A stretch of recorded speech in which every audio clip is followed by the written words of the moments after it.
आज शादी की पहली सालगिरह है। सुबह से मुस्कुराहट होठों पर आ रही है। क्या खास किया होगा नमन ने? डिनर प्लान किया होगा, शॉपिंग भी कराएंगे, क्या गिफ्ट देंगे मुझे, सोचकर बड़ी सी मुस्कुराहट रिचा के चेहरे पर आ गई।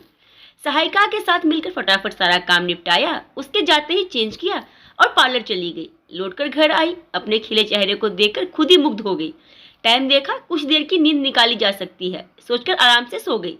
एक शानदार नींद लेकर उठी। नाश्ते के लिए पिज्जा की तैयारी सुबह ही कर ली थी। पिज्जा बेक्ड होने गैस पर रखे ही थे कि डोरबेल बजी। होल से देखा तो नमन खड़े थे।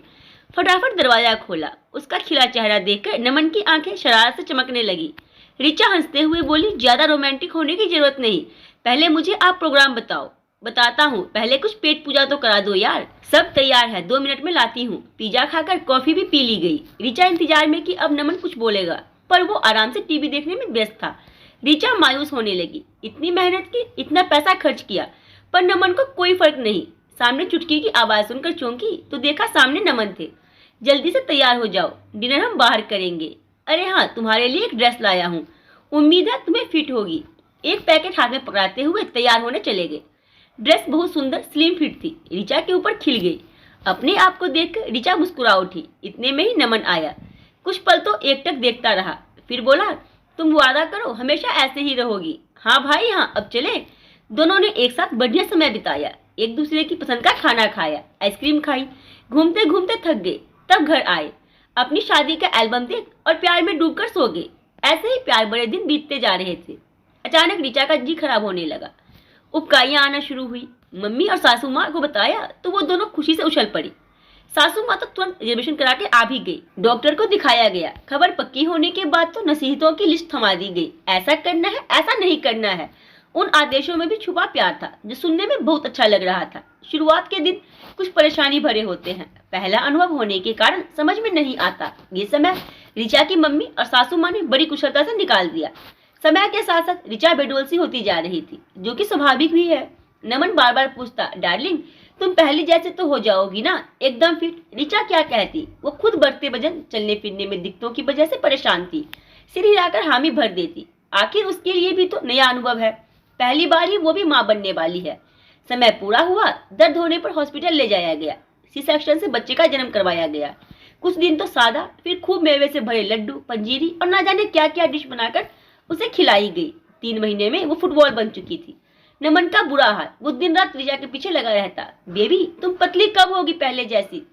सुन सुनकर रिचा पागल सी होने लगी। कैसा पति है, देख रहा है, 3 महीने का बच्चा है मेरा। 16 किलो वजन बढ़ गया था मेरा। जादू से करूँ क्या मैं अपने को फिट? पर समझाया तो उसे जा सकता है जो समझना चाहे। 3 महीने के बाद दोनों बच्चे के साथ अकेले रह गए।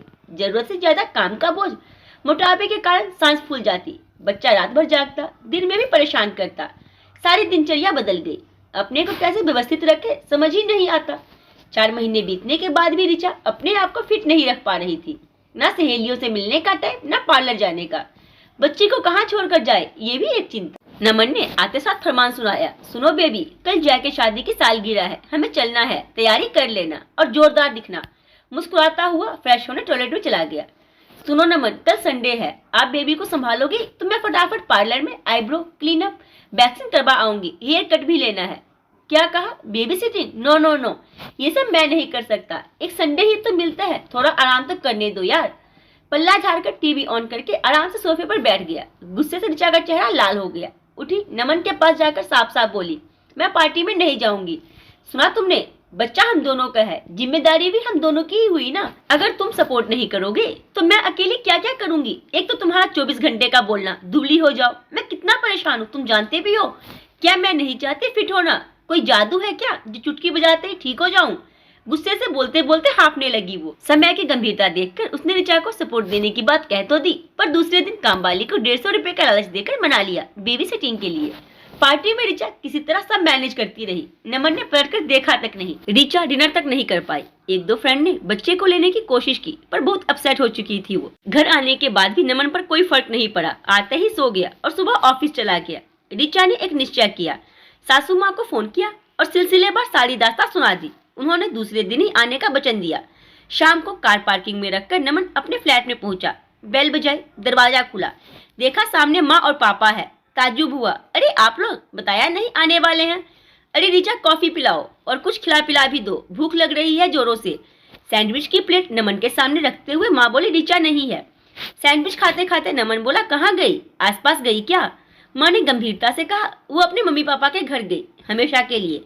व्हाट? सैंडविच हाथ से छूटकर प्लेट में गिर गया। ऐसा क्यों माँ? ये तुम मुझसे पूछ रहे हो? उस बच्ची की क्या हालत कर दी तुमने नमन? छोटा सा बच्चा संभालना, घर के काम, नया अनुभव उसके लिए था। तुमसे थोड़ा सा सहयोग ही तो मांगती थी, वो तो दिया नहीं, बल्कि दुबली होकर नारा सा लगाते रहे।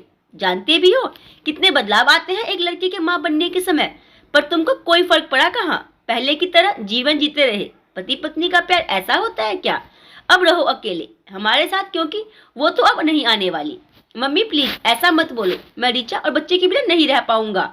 आवाज भरा गई नमन की। माँ के हाथ पकड़ लिए। आप समझाओ ना माँ रिचा को, वो आपकी बात जरूर मानेगी। प्रॉमिस, मैं उसका ध्यान रखूंगा, पूरा सपोर्ट करूंगा। मैं उसे दुबला होने के लिए भी नहीं बोलूंगा, सच माँ। बेल बजी, दरवाजा खोला तो रिचा बच्चे को लेकर खड़ी थी। नमन खुशी के कारण रोते हुए रिचा से लिपट गया। तुम आ गए, अब मुझे छोड़कर मत जाना, नहीं रह सकता तुम्हारे बिना। रिचा ताज्जुब से सबकी ओर देख रही। नमन की माँ और पापा ने जोरदार ठहाका लगाया। बोले, बच्चों अकल आ गई? बच्चे को टीका लगवाने गई थी रिचा, और कहीं नहीं। बच्चे की जिम्मेदारी दोनों की है बेटा, किसी एक की नहीं। तुम दोनों गाड़ी के दो पहिए हो, तो बराबरी से चलना होगा ना, वरना बैलेंस बिगड़ जाएगा।